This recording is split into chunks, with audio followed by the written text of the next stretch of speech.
지난해 소득 격차가 2011년 통계 집계 이후 역대 최소로 줄어들었습니다. 소득 분배 불평등이 크게 개선된 겁니다. 소득이 많을수록 빚을 더 내 집을 산 것으로 나타났습니다. 집값 폭등의 과실도 고소득층의 몫이었습니다. 자, 올해도 공매도 시장에서 외국인 투자자의 비중은 60%가 넘은 반면 개인의 비중은 1% 수준에 그쳤습니다. 정부의 18번째 부동산 대책이 집값을 안정시킬 수 있을지 국민들의 관심이 집중되고 있습니다. 초강력 규제라는 평가가 나오고 있는데 집주인들은 여전히 호가를 높이는 모습입니다. 센 뉴스플러스 시작합니다.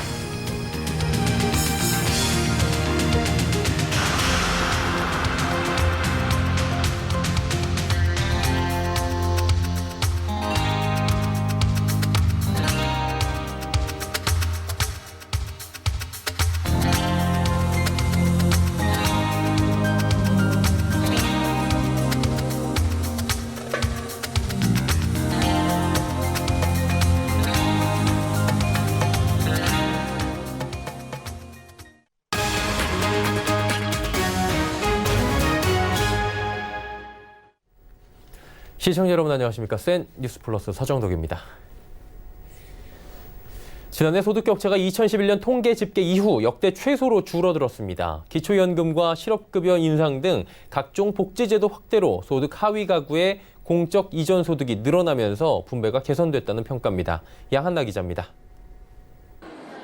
통계청에 따르면 지난해 우리나라의 균등화 처분 가능 소득 기준 진위계수는 0.345로 전년보다 0.009 감소해 2011년 통계 집계 이후 가장 낮은 수준을 기록했습니다.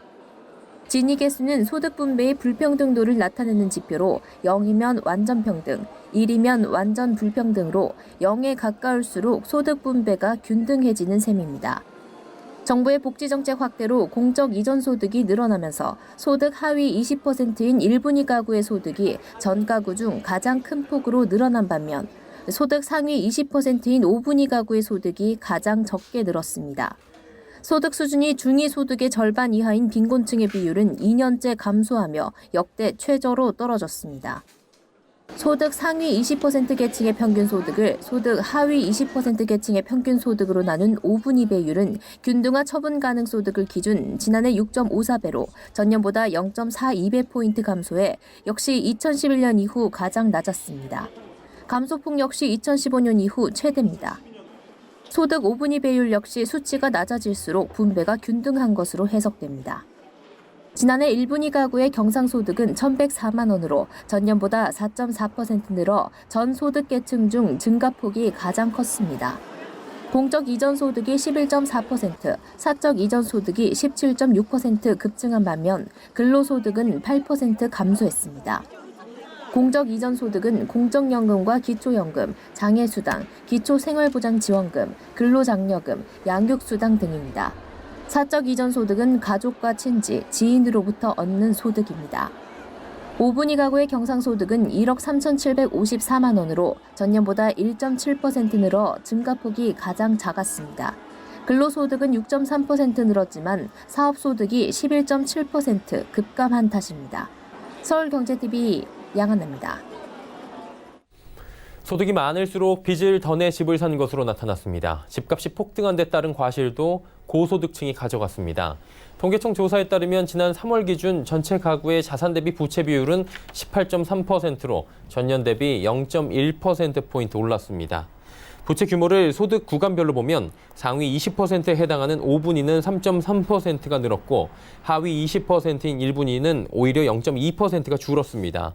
또 소득 구간별 가구 평균 자산을 보면 5분위는 3.5% 증가한 반면 1분위는 2.8% 감소했습니다. 고소득층이 빚을 더 내 투자에 나섰다고 해석할 수 있는 부분입니다.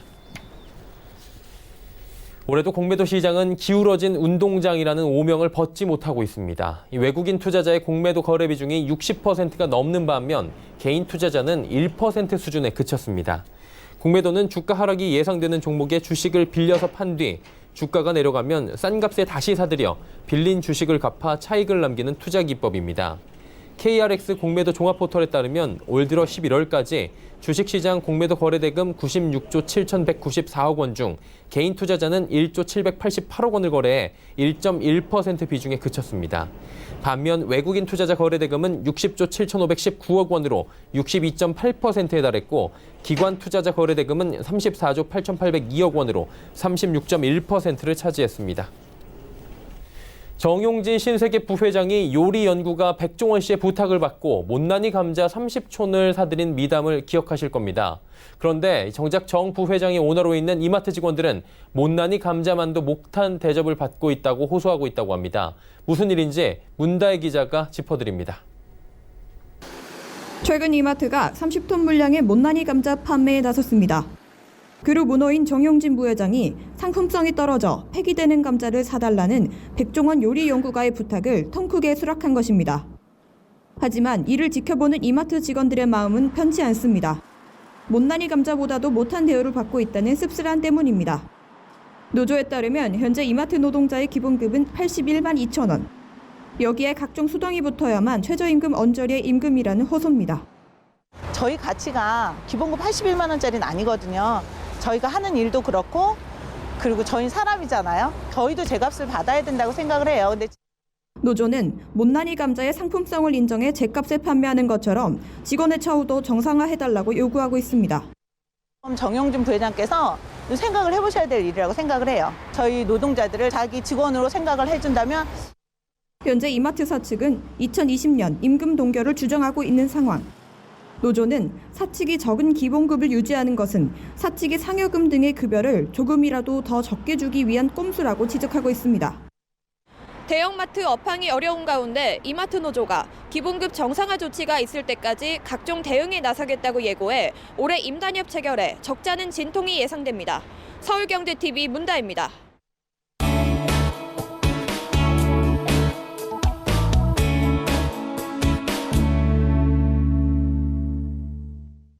정부가 어제 18번째 부동산 대책을 내놨죠. 시장에선 대출과 세금, 청약, 공급 등을 아우르는 전방위 종합대책이라는 점에서 강도 높은 대책이란 평가가 나옵니다. 다주택자들에게는 양도세를 일시 완화해 집을 내놓으라는 시그널을 보내주면서도 또 대출을 철저하게 차단해 서울의 똘똘한 한 채로 몰리는 수요를 차단해보려는 정부의 의도가 엿보이기도 합니다. 24주 연속으로 오르고 있는 서울의 집값은 과연 잡힐까요? 시장 분위기는 현재 어떤지 부동산팀의 정창신, 이하라 기자와 함께 이 이야기 자세히 나눠보도록 하겠습니다. 어서 오세요. 안녕하세요.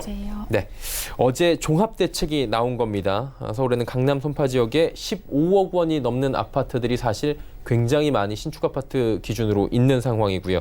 일단 정창신 기자가 잠실동 일대를 비롯해서 대출이 막힌 15억 담지 분위기를 좀 살펴봤다면서요. 네, 그러니까 어제 대책이 나오고 당장 오늘부터 대책이 시행이 됐죠. 그쵸? 그 현장에서는 아직 어느 정도 이 약발이 먹힐지는 알 수가 없다라면서 좀 말을 아끼는 모습인데요. 이런 가운데 이 잠실 아파트 단지에서는 여전히 호가를 높인 매물들이 나오고 있는 모습입니다. 자, 매수세는 아직 그리 크지 않은 모습이고요. 차분히 관망하는 모습이 나타나고 있는데요. 레포트로 준비해봤는데 한번 보고 이어가시죠. 서울 송파구 잠실동 잠실헬스 아파트 단지. 여긴 엘리트로 불리며 송파구 집값을 이끌고 있는 곳입니다. 15억이 넘는 집들이 즐비해 대출을 낀 수요가 많은 곳입니다. 어제 종합부동산 대책이 나왔지만 여전히 집주인들은 호가를 높이는 모습입니다. 지금 세금 넘는 매물은요 21억, 22억 이렇게 나와요. 지금 1단지, 2단지 다 거의 대부분이 L수랑 1cm랑이요. 비슷해요. 집주인들이 집값을 올려보지만 수요자들의 매수 문의는 많지 않은 모습입니다. 대책 효과를 판단하기엔 이른 시점이라 관망하고 있는 겁니다. 이 같은 분위기는 강남구, 서초구, 용산구 등에서 비슷한 모습입니다. 부동산 114 조사에 따르면 15억 초과 고가 아파트 가구 수 비중은 강남구가 70.9%에 달합니다. 서초구는 67.4%, 송파구 46.7%, 용산구 36.8% 등 순입니다. 일부 중개업소에선 대책 시행 이전 계약한 것으로 서류를 작성하면 규제를 피해갈 수 있다고 방법을 알려줍니다. 이때까지 상례에 의하면 계약 기준으로 저희가 이걸 항상 잡혔었거든요. 기다기를 조정하는 방법은 있을 수 있겠지만 그런 방법에 밖에는 없을 것. 업계에선 수요가 줄면 급격한 집값 하락은 아니어도 어느 정도 숨고르기 장세가 나타날 것으로 예상하고 있습니다. 이번 대책으로 세부담이 더욱 가중돼 시세 차익 의 기대 심리가 상당 부분 꺾일 것으로 보입니다. 이에 따라 갭 투자 등 가수요에 추가적인 주택시장 유입이 줄고 최근 상승폭이 재차 가팔라지고 있는 서울 아파트 값의 숨고르기가 예상됩니다. 서울경제TV 정창신입니다. 네, 15억 원 이상의 아파트가 즐비한 강남 3구, 그것도 잠실동 일대의 주요 단지를 정창신 기자가 낱낱이 파헤쳐봤습니다. 일단은 대책이 나오면 86 대책 때도 그렇고요. 좀 관망세가 짙어지기 마련인 것 같습니다. 그런 분위기가 좀 있는 것 같은데 강동구 둔촌동의 좀 오래된 단지에서도 비슷한 모습이 나타난다면서요. 네, 강동구 둔촌동의 좀 낡은 아파트인데 이 프라자 아파트의 경우를 좀 알아봤거든요. 예. 전용 109제곱미터의 경우를 좀 알아봤더니 현재 8억 5천에서 9억 2천만 원까지 매물이 나와 있는 상황입니다. 자, 이 일대 중개업소에 따르면 최근 2단지 매수를 하려고 좀 매물을 찾던 수요자가 이 대책이 나오자 좀 기다리겠다며 이 관망세로 돌아섰다고 합니다. 그러니까 대책 효과가 어떻게 나타날지 좀 더 두고 보겠다는 겁니다. 이처럼 이 고가 아파트 외에도 9억 이하 아파트에서도 당장을 좀 지켜보자, 이런 분위기가 나타나고 있는 겁니다. 네. 그리고 이번 대책을 보면 보유세도 올리겠다, 종부세도 올리겠다라고 이야기를 하고 있는 것입니다. 10년 이상 보유주택에 대해서 양도세 중과를 없애서 매도를 좀 유도한다라는 부분도 분명히 있어서 출구를 주겠다라는 건데 효과가 어떨지 굉장히 궁금하고요. 과거 사례를 조금 더 짚어보면 2013년도에는 양도세 중과를 한시적으로 폐지한 적이 있었습니다. 그러다 보니까 세액공제가 아니라 비과세여서 또 여러 가지 얘기가 좀 나왔었는데 이 부분은 어때요? 네, 말씀하신 대로 당시 정부는 1세대 1주택자 중에서 6억 이하, 그리고 전용 면적 85제곱미터 이하의 기존 주택, 그다음에 또 신규 주택, 여기에다가 미분양 주택도 양도세를 면제해 줬습니다. 네. 한 5년간. 예. 그런데 이렇다 보니까 당시 얼어붙었던 부동산 시장에 물론 온기가 돌기 시작했고요. 또 업계의 이 당시 얘기를 좀 들어봤더니 당시 시장에 매물이 쏟아지면서 집값도 10에서 한 20% 정도 오르는 효과가 있었다, 이렇게 설명을 했습니다. 하지만 이번 종합대책은 그 당시와는 좀 상황도 다르고 분위기도 많이 다르거든요. 어제 발표된 내용을 좀 보면 10년 이상 1주택자에게 최대 80%의 장기 보유 특별 공제 혜택을 주고요. 또 다주택자의 경우에는 10년 이상 보유해야 최대 30%만 공제가 가능한 겁니다.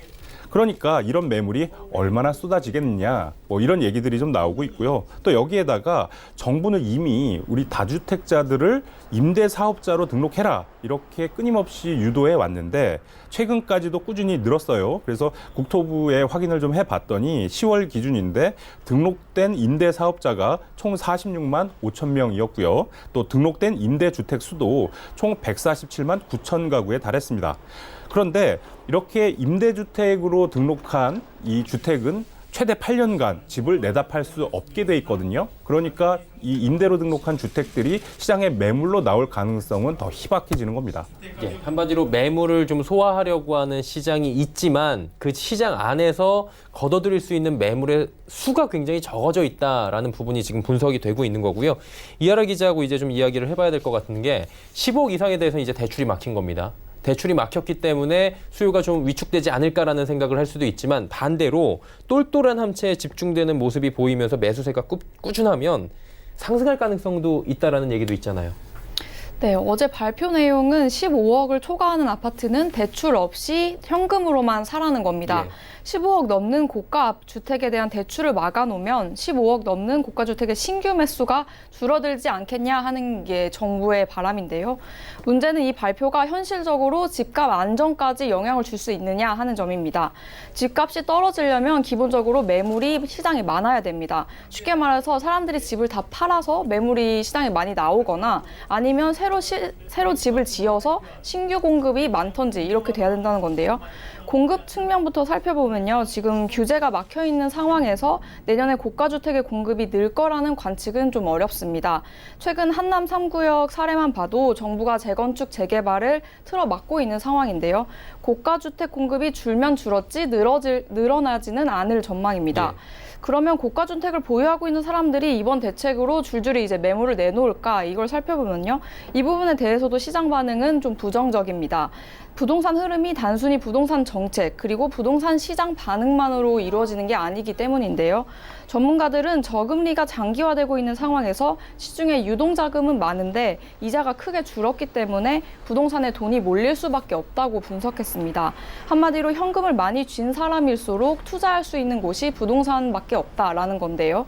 이번 대책이 이런 경제 상황을 꺾기에는 약간 역부족이라는 분석이 지배적이었습니다. 전문가 이야기 들어보시죠.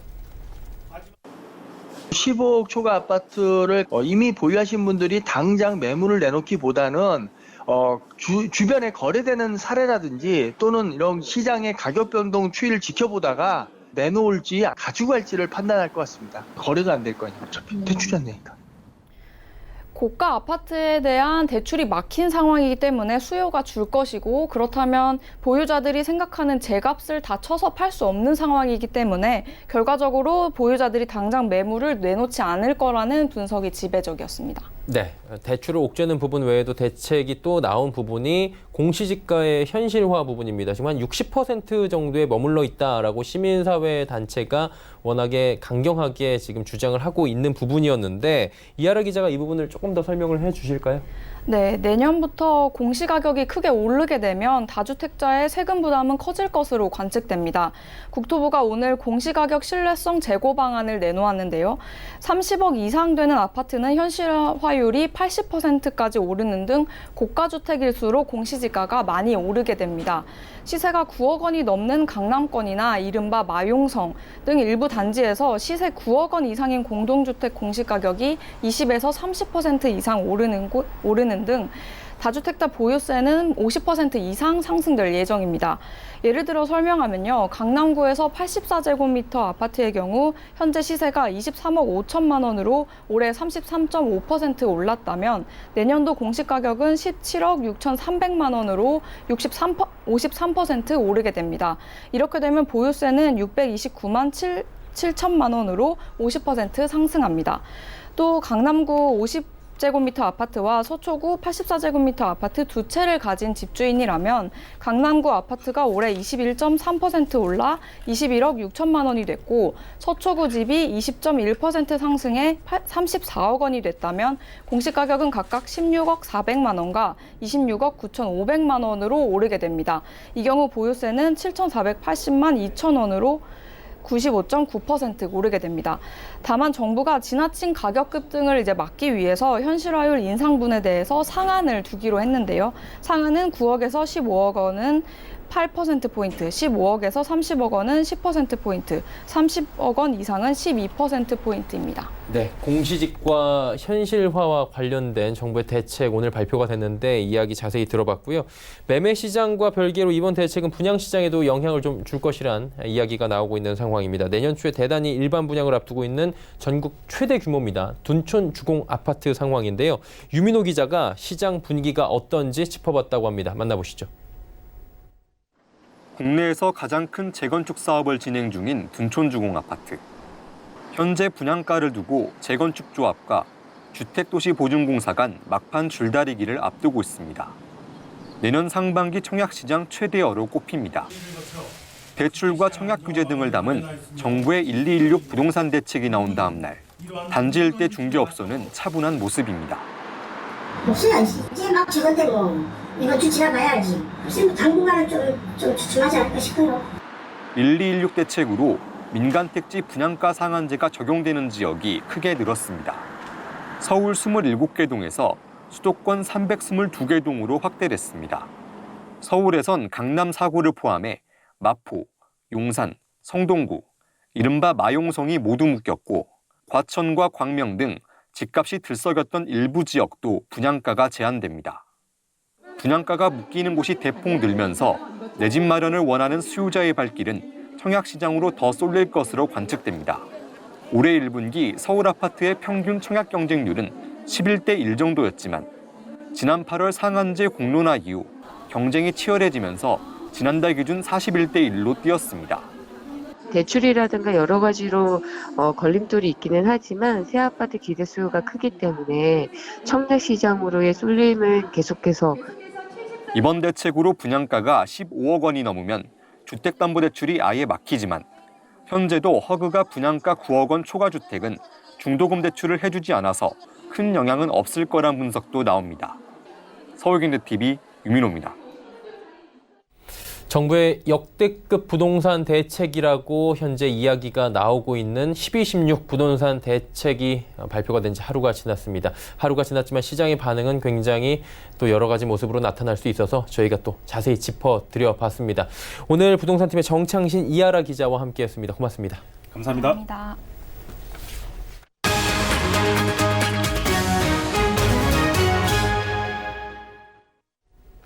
일본의 수출 규제를 계기로 소재, 부품, 장비 분야의 국산화가 화두입니다. 대기업들 역시 국내 중소기업으로 눈을 돌리며 소재 공급책 다변화를 꾀하고 있는데요.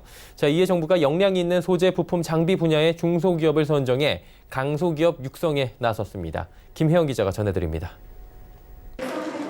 탈일본의 천병이 될 소재, 부품, 장비 분야에 55개사의 강소기업이 선정됐습니다. 소부장 분야 전문기업 육성을 위한 강소기업 100 프로젝트입니다. 선정된 기업들은 핵심 기술의 국산화를 선도해 한국 경제의 근간을 책임지게 됩니다. 기존 주력 산업과 신산업의 핵심 소부장을 집중 육성하겠습니다.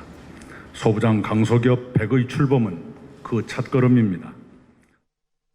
풍원정밀, 부국산업 등 총 55개 기업은 19.3대 1의 경쟁률을 뚫고 선정됐습니다.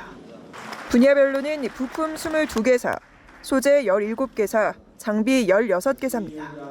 개발에서부터 제품 양산, 판매 이르기까지 전 과정에 걸쳐서 패키지 지원을 하게 되어 있습니다. 회의소에서는 정부 지원이 한계 기업들의 연명보다 유망 기업들의 성장 쪽으로 도울 수 있어야 한다는 말씀을 드리고 싶습니다.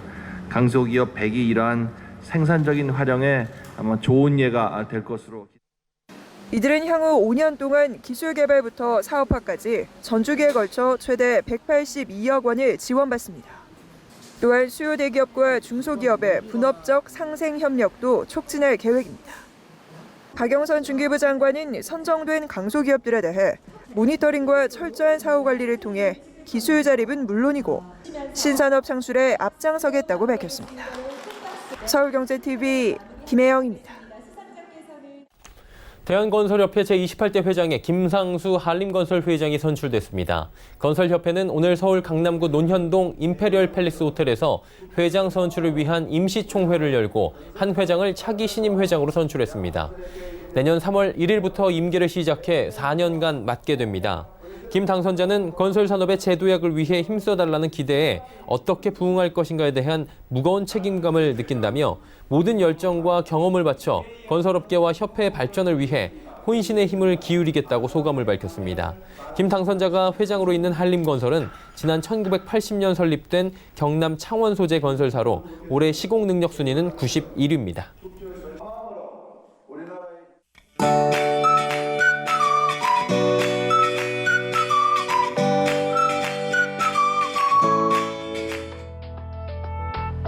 안녕하세요. K웨더 라이프스타일 예보 김민주입니다. 이 시각 위성 영상 보시면 전국이 대체로 흐린 가운데 강원 남부와 충청, 전라 일부 지역에는 산발적인 빗방울이 떨어지고 있는데요. 이마저도 오늘 저녁에 그칠 것으로 예상됩니다. 비가 그친 뒤 내일 아침 기온은 오늘 아침보다 10도 정도 낮겠습니다. 특히 중부지방을 중심으로는 영하의 기온을 보이겠는데요. 서울과 대전은 영하 2도, 광주 2도, 대구는 1도로 시작하겠고요. 여기에 바람도 강하게 불어서 체감온도를 더욱 낮추겠습니다.